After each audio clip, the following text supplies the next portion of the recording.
Good morning, જય શ્રી રામ, જય મુગલ. મારા નવા વ્લોગમાં તમારું સ્વાગત છે. તો અમારે બધાને જવાનું હતો આજે માધવપુર. તો બધા બેસી ગયા હતા વાનમાં, મમ્મી ને કાકી ને કાકા ને બધા. જોવો, અને આ હું છું, હું તો હજી અડધી ઊંઘમાં જ હતી. તો એ બધા બેસી ગયા હતા, તમે જોઈ શકો છો. અને ગુંડી તો ભાઈ પાછળ બેઠા હતા. તો રીધાનું પણ મૂડ લેસ હતું, એટલે એ થાકી ગઈ હતી, એટલે એ બેસી ગઈ હતી. અને કાકી મમ્મી બા ને બધા સોરી ભાઈ ની બધા આગળ હતા, કાકા ને પપ્પા ને, અને હું પાછળ હતી. તો મેં વ્લોગ શૂટ કરી. પછી ફાઇનલી પહોંચી ગયા હતા દરિયે જઈને ફોટા બોટા પાડ્યા અને ફૂલ મોજ મસ્તી કરી.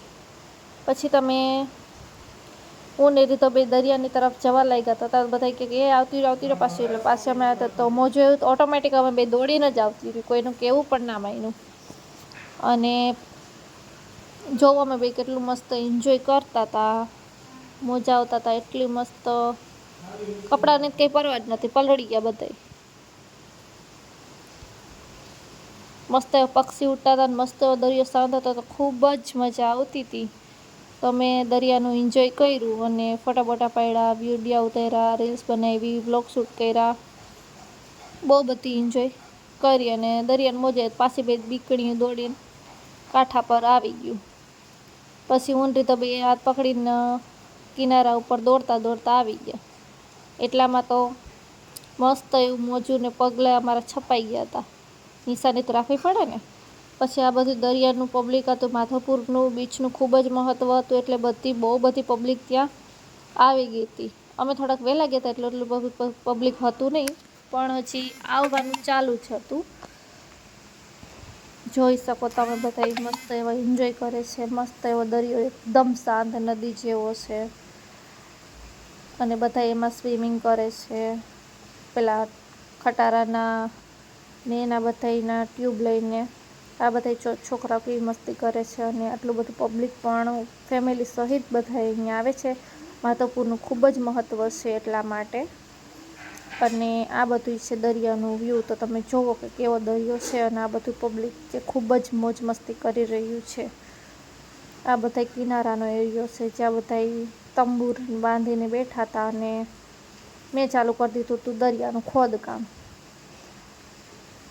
નાવા તો અંદર જવાતું નહોતું, કેમ કે પાણી જેટલું ઠંડુ હતું. પછી મેં તો કિનારે બેસીને બધી દરિયો આખો ખોદી નાખ્યો.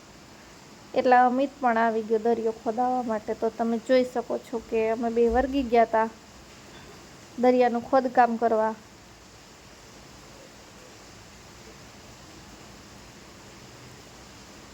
એ કહેતો હતો કે લાઈ બેન હજી આપણે ઊંડો ખાડો કરીએ. તો અમે બે પાછું ઊંડો ખાડો કરવા બે નાવા ગયો હતો. પણ ફરી વાર હું ખાડો ખોદતી હતી, દરિયાનું ખોદકામ કરતી હતી. મને કે લાઈ હું તને થોડું ઘણું કરાવું.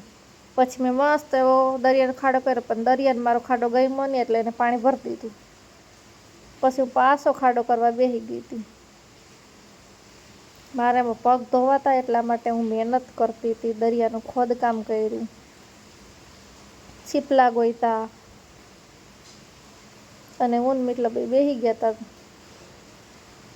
ત્યાં પાછો મારો ખાડો ભરાઈ ગયો, પણ મારા પગ ધોવાઈ ગયા. તો પાછો મેં ત્યાં આવી ગયો અને કે લાઈ હું તને પાછો ખાડો કરાવું. મેં કીધું રહેવા દે ભાઈ, હવે મહેનત કરમાં ભરાઈ જ જાય છે. પણ ખૂબ મજા આવી. થોડીક વાર આપણે નાના છોકરા બની ગયા હતા અને ફૂલ મસ્તી કરી. પપ્પા ને મિત બે અંદર સુધી નાવા ગયા હતા, પણ એ આવ્યો તો મારી હેલ્પ કરવા માટે કે લાઈ હું તને દરિયાનું ખોદકામ કરાવું, તારે એકલાથી કંઈ થશે નહીં. પછી તમે મસ્ત એવો ખાડો બનાવીને રાખ્યો હતો, અને એમાં પગ રાખી દીધા હતા. અને મિત મારા પગને પાછી રેતી નાખતો હતો. તો તમે જુઓ કે એક હાથે તો કંઈ ના જ થાય, એટલે એ મારી હેલ્પ કરાવવા આવ્યો હતો કે લાઈ હું તને કરાવું. પછી હું મસ્ત એવા પગને એવું બધું એવો પોઝ આપીને બેસી ગઈ. એટલામાં દરિયાએ મારો ખાડો ભરી દીધો પાછો. હવે પાછો મારું થોડુંક ઊંધું થઈ ગયું. હવે મને એવો ગુસ્સો આવી ગયો હતો ને, એટલે મેં વધારે ખાડો ઊંડો કરી નાખ્યો. ને હવે તો હું આમાં પાણી ભરી જ લઉં. તો તમને મારો કયો લાગ્યો એ કમેન્ટમાં